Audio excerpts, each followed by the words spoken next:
What's up, Richard? Timmons here. Now, Apple has a lot of interesting stuff coming out this year, whether they're films, series. So instead of doing like separate, I'm just going to combine in one. Talk about the Apple shows and films coming out. First up, I'm actually going to go with the movies because they're going to be a little shorter because there aren't as much Apple movies coming out this year. As we know right now, because obviously there could always be a time where like Apple could maybe acquire something either at Sundance somewhere else, maybe another film they'll acquire. Who knows? But here's the films coming to Apple.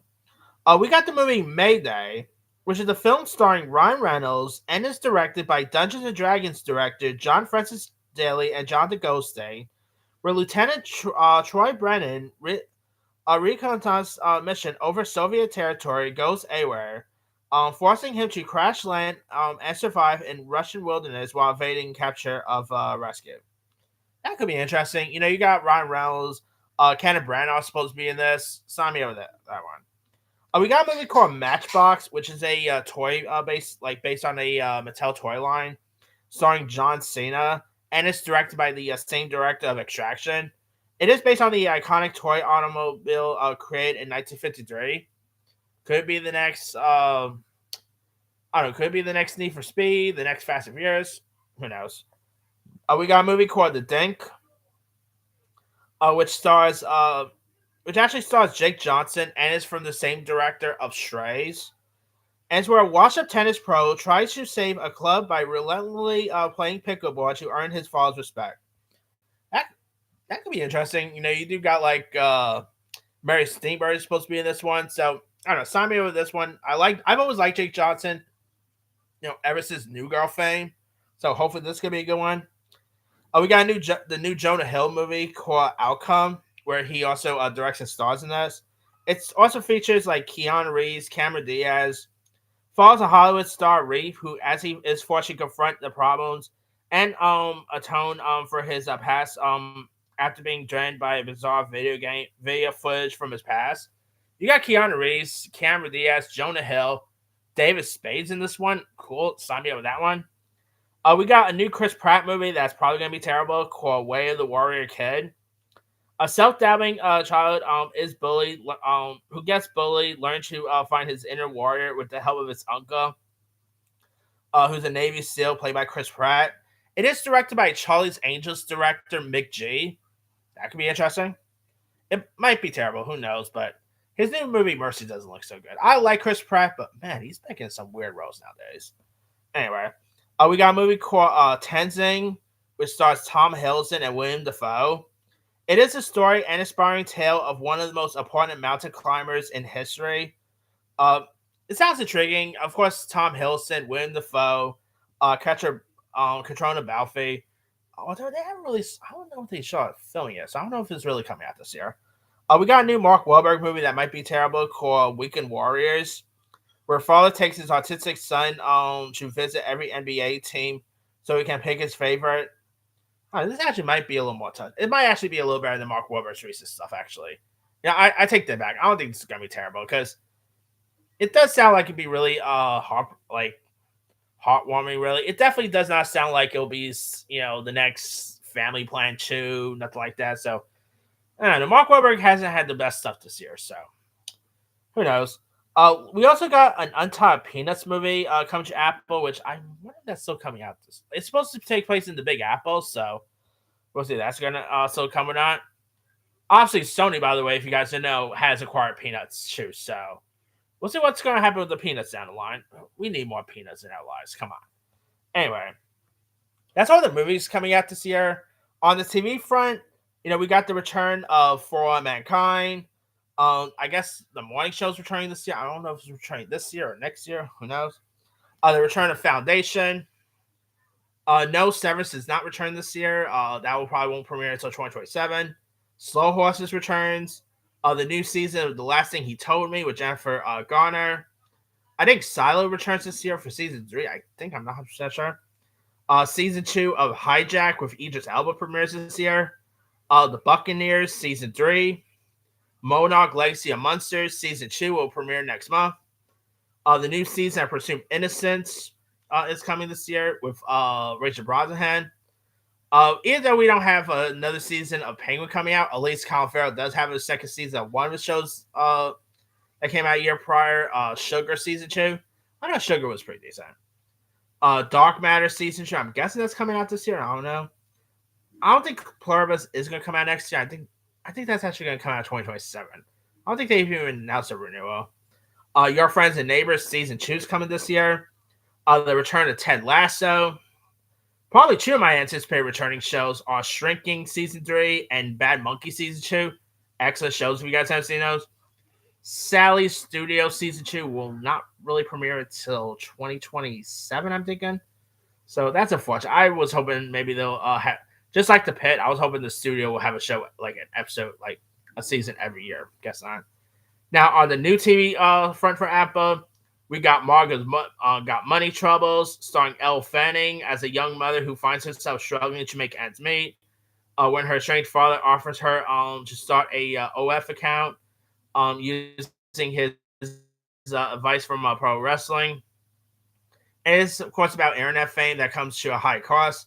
You got Nicole Kidman, Nick Offerman, Elle Fanning, Michelle Pfeiffer. Could be interesting.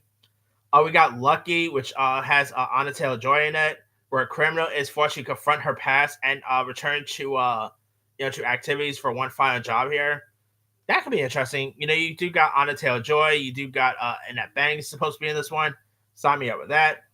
We got The Savant, which was, like I mentioned in my anticipated of the year list, this was supposed to come out like this past September, but because of what happened to Charlie Kirk, they ended up delaying it.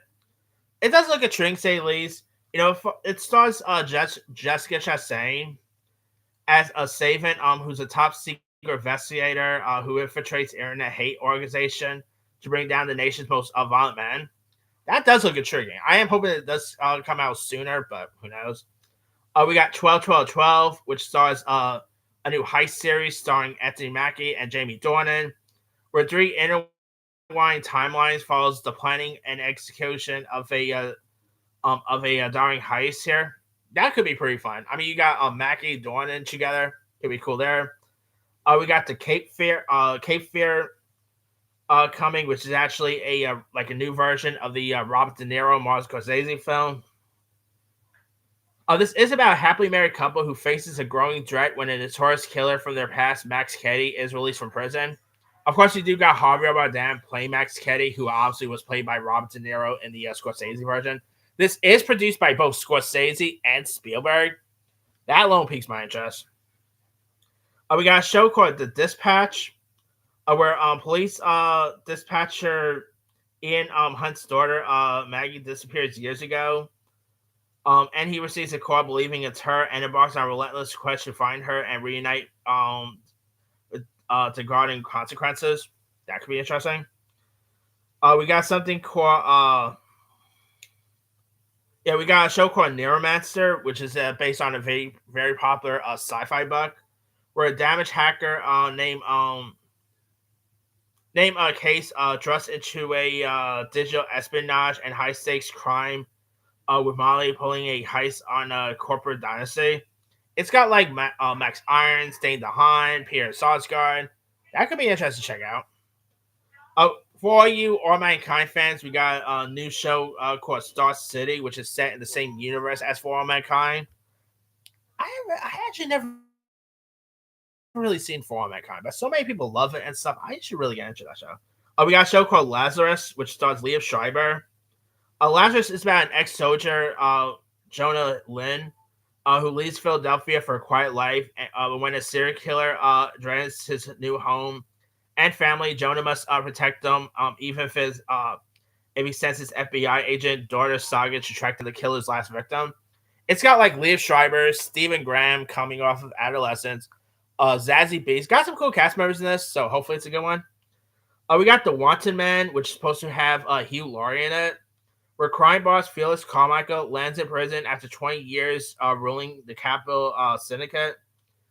And really nice to see Hugh Laurie back on TV, so that could be interesting. We got Wildings, which no is not a remake of the Denise Richards, Neve Campbell film. This is actually a series about